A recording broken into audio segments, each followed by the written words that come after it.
Assalamualaikum warahmatullahi wabarakatuh. Saya Ariana Herawati, NIM 13121000213. Di sini saya akan menjelaskan apa sih pengertian dan sejarah dari Undang-Undang Majapahit. Undang-Undang Majapahit atau Perundang-undangan Majapahit merujuk pada hukum dan peraturan yang berlaku di Kerajaan Majapahit. Jadi sejarahnya kitab ini itu ditemukan di Bali dan berlaku di Kerajaan Majapahit yang berdiri dari abad ke-13 hingga 16 di Indonesia. Meskipun tidak ada dokumen resmi yang secara eksplisit menyebut Undang-Undang Majapahit, beberapa naskah dan prasasti yang ditemukan menggambarkan sistem hukum dan norma yang berlaku pada saat itu. Jadi Undang-Undang Majapahit ini mencakup norma hukum, etika, dan kebijaksanaan yang mengatur kehidupan sosial, politik, dan ekonomi masyarakat Majapahit. Ada beberapa hal yang diatur dalam Undang-Undang Majapahit ini.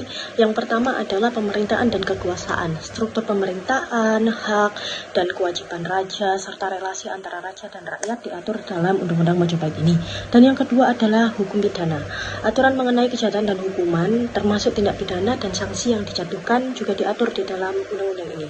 Yang ketiga adalah hukum perdata, pengaturan mengenai hak milik, warisan, transaksi antara individu, dan yang lain juga diatur di dalam undang-undang ini. Yang keempat adalah sosial dan keluarga, aturan mengenai pernikahan, perceraian, dan peran gender dalam masyarakat. Yang kelima adalah agama dan kepercayaan, pengaturan mengenai praktik keagamaan, ritual, dan hubungan antara agama dan negara diatur di dalam undang-undang ini juga. Dan yang keenam adalah ekonomi. Jadi ekonomi ini mengatur kebijakan antara perdagangan, pajak, dan pertanian. Oke. Selanjutnya, sejarah Kitab Perundang-undangan Majapahit. Ditulis dalam bahasa Jawa kuno, ditemukan di Pulau Bali dan dikarang oleh Sir Van Halen in Bali. Ketika ditemukan, namanya adalah Kitab Perundang-undangan Agama. Sejarahnya, pada zaman runtuhnya Kerajaan Majapahit, banyak naskah kuno diselamatkan oleh orang Majapahit dan kemudian disimpan di Bali dan Lombok. Dugaan bahwa Kitab Perundang-undangan Agama berasal dari Kerajaan Majapahit adalah: yang pertama, naskah perundang-undangan agama ditulis dalam bahasa Jawa kuno. Yang kedua, bahasa yang digunakan dalam naskah perundang-undangan itu sangatlah rapi. Yang ketiga, dalam Negara Kertagama Pupuh pasal 73 ayat 1 dinyatakan dengan tegas bahwa Prabu Hayam Wuruk berusaha keras untuk bertindak dengan bijaksana.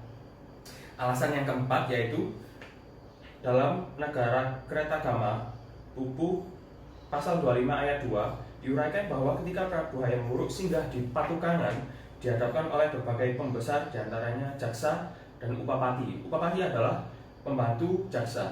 Alasan yang kelima terakhir adalah dalam Negara Tama Pupuh 73 ayat 3 menyatakan dengan tegas bahwa Bali dalam segala hal mengikuti Pulau Jawa. Bisa kita simpulkan bahwa dari alasan-alasan di atas dapat diambil bahwa Kitab Perundang-undangan Agama yang terdapat di Bali dengan Kitab Perundang-undangan Majapahit yang ada di zaman pemerintahan Prabu Rajasa Negara itu adalah sama, sehingga umur Kitab Perundang-undangan Agama itu hingga saat ini paling sedikit 600 tahun, yang berasal dari Kerajaan Majapahit, berisi sebagian besar tentang hukum pidana yang berhubungan dengan pengadilan. Perkenalkan, nama saya Lailatul Makfiro dengan NIM 131220007. Tanggapan dari pasal 8, di mana Kitab Kutara Manawa berusaha menjaga stabilitas dan keadilan di masyarakat Majapahit dengan mengatur hal-hal seperti perlindungan hak individu, sistem peradilan, sanksi untuk pelanggaran hukum, dan tata cara menyelesaikan konflik. Hukum dalam pasal-pasal tersebut termasuk pasal 8 juga mencerminkan filosofi hidup pada masa itu yang dipengaruhi oleh ajaran agama Hindu dan Buddha. Assalamualaikum warahmatullahi wabarakatuh. Perkenalkan, nama saya Iqbal Effendi, NIM 131220012. Tanggapan pasal 28 Perundang-undangan Majapahit menunjukkan bahwa meskipun dalam konteks sosial pada masa itu perbudakan masih berlangsung, kerajaan memberikan tentuan yang cukup maju dalam melindungi hak-hak individu, bahkan bagi mereka yang berada dalam status budak. Peraturan ini yang melarang penjualan budak secara paksa dan memberi denda besar kepada pelanggarnya adalah bukti bahwa Majapahit memiliki sistem hukum yang mengedepankan keadilan sosial.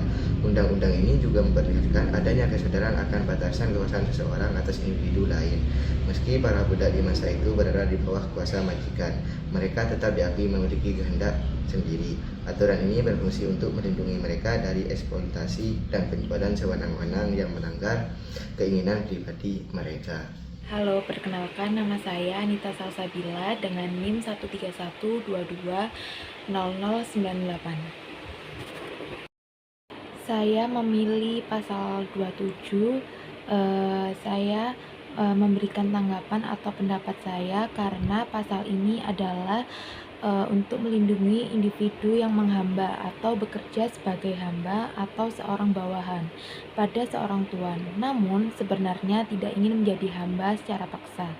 Jika seorang tuan memaksa orang tersebut untuk bekerja sebagai hamba, meskipun orang itu tidak menghendakinya, maka si tuan dapat dikenakan denda yang cukup berat, yaitu selaksa atau 10.000 oleh raja.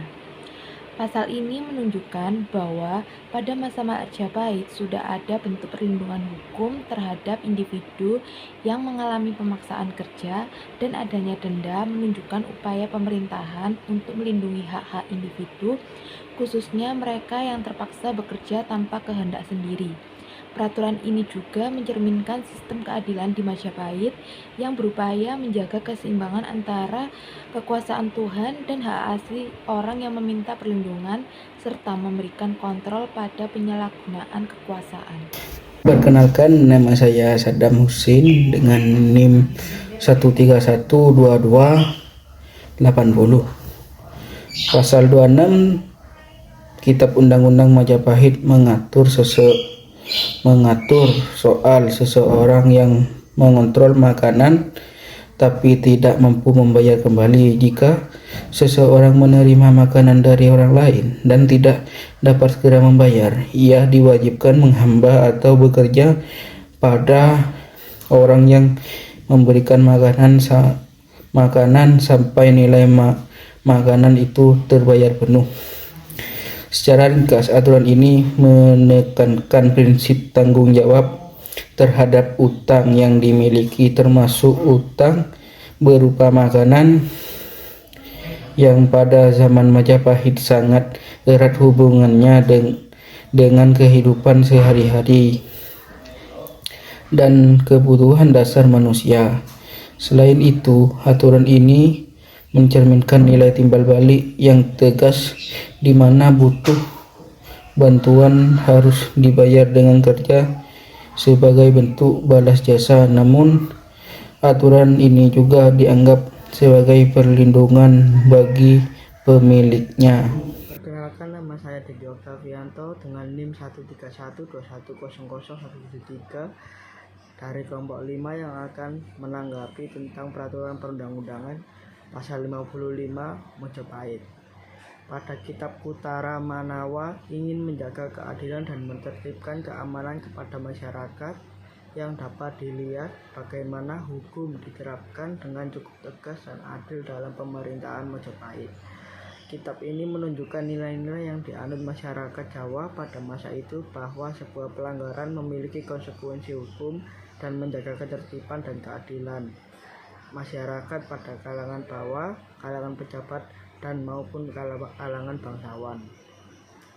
Seperti yang ditulis Kitab Majapahit, peraturan perundang-undangan pasal 55, bagi siapapun yang melakukan pencurian akan tetap dikenakan hukuman pidana mati tanpa melihat orang tersebut